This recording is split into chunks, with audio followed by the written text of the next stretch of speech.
Jak na výdaje, které jsou větší a o kterých víte, že v průběhu roku přijdou a vy se na ně chcete připravit. Dneska vám ukážu, jakým způsobem to dělám já. Dneska společně půjdeme do Excelu a já vám ukážu, jakým způsobem jdu na ty výpočty. Tak pojďme na to. Tady vidíte, co jsou pro nás takové ty větší výdaje, které známe a rozhodli jsme se, že na ně budeme šetřit celoročně průběžně, tak aby nás prostě v tom měsíci, kdy přijdou na řadu, kdy se mají platit, nezastihli nepřipravený, aby jsme je v pohodě mohli zaplatit. Takže jak vidíte, máme tady lítačku, ta je pro 2 lidi, takže je o něco vyšší a my ji platíme v říjnu. Pojištění majetku platíme někdy v prosinci, ty částky nejsou úplně přesný, jsem tam dávala nějaký fiktivní, to je jedno. Dejme tomu, že pojištění majetku je za 10 000 a platíme ho v prosinci. Pojištění auta platíme v březnu a platíme 8 000, rezidenční parkování je 1200, platíme ho v únoru.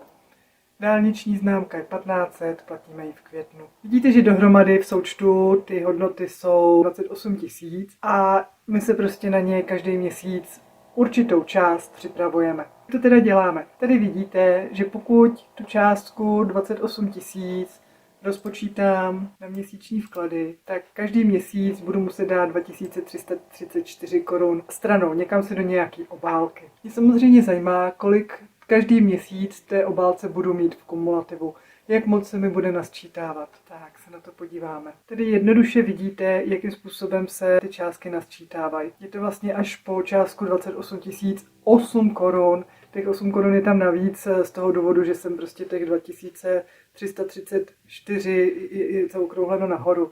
Bylo to nějakých 2333,30, myslím. Tak, teď si tam doplníme ty výdaje v těch jednotlivých měsících. Tady vidíte, že v měsíci únoru platíme těch 12 za rezidenční parkování, v březnu pojištění auta, v květnu tu dálniční známkou a tak dále. A jak to vypadá s aktuálním stavem? O co se mi v tom aktuálním stavu jedná? Pokud mi tam každý měsíc přibydou nějaké peníze, tak také nějaké v určitých měsících odcházejí. Tak chci vidět, jestli to všechno v pohodě zvládnu. A vidíme, že v lednu a v únoru je to v pohodě. Ale problém začíná v březnu. Tady už bychom museli doplácet dalších 2200 přibližně navíc. Co s tím? Pokud se rozhodneme, že teda v lednu na to celé začneme šetřit, tak potřebujeme ty první 3 měsíce trošinku naboostovat, trošinku jim poslat víc. A o kolik víc? Když vlastně tu částku 2198 vydělíme těma 3 měsícema, kdy potřebujeme dát trošku víc,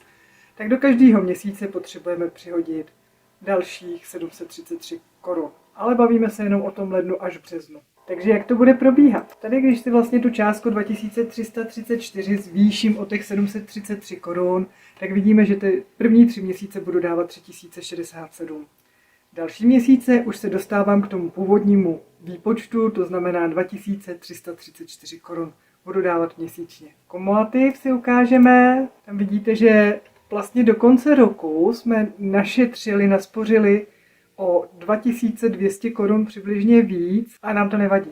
To je úplně v pořádku, protože my jsme vlastně tím, že jsme pokryli tady ten velký výdaj navíc, na který jsme neměli našetřeno, tak už se dostáváme do toho běžného flow, do takového toho běžného plutí těch peněz. Takže si ukážeme, jak to vypadá v případě, že teda upravíme ty platby v prvních 3 měsících. A vidíme, že se nám to povedlo.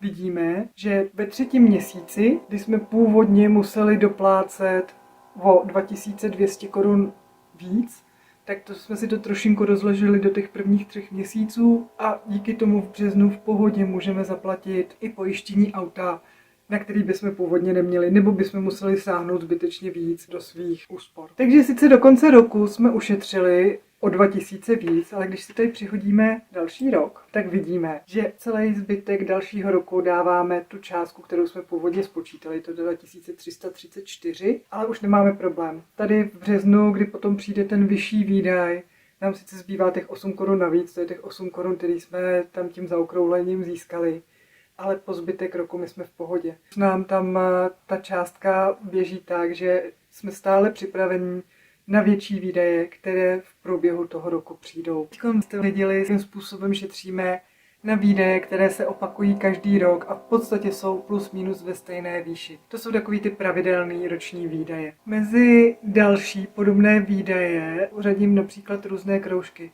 Tam je to ale o trošku složitější, protože kroužky mnohdy platíme několikrát do roka. Navíc těch kroužků můžeme mít několik, případně naše děti mají nějaké, dospělí mají nějaké jiné. Takže tam je dobrý vlastně si udělat podobnou tabulku. Vy tak nějak nejspíš tušíte, ve kterém měsíci který výdaj přichází. Takže když si uděláte podobnou tabulku, umíte si vlastně úplně jednoduše zase dopočítat, jaký by měl být ten měsíční příspěvek, podíváte se, kde je případně nějaký problém a vyrovnáte to v těch předchozích měsících.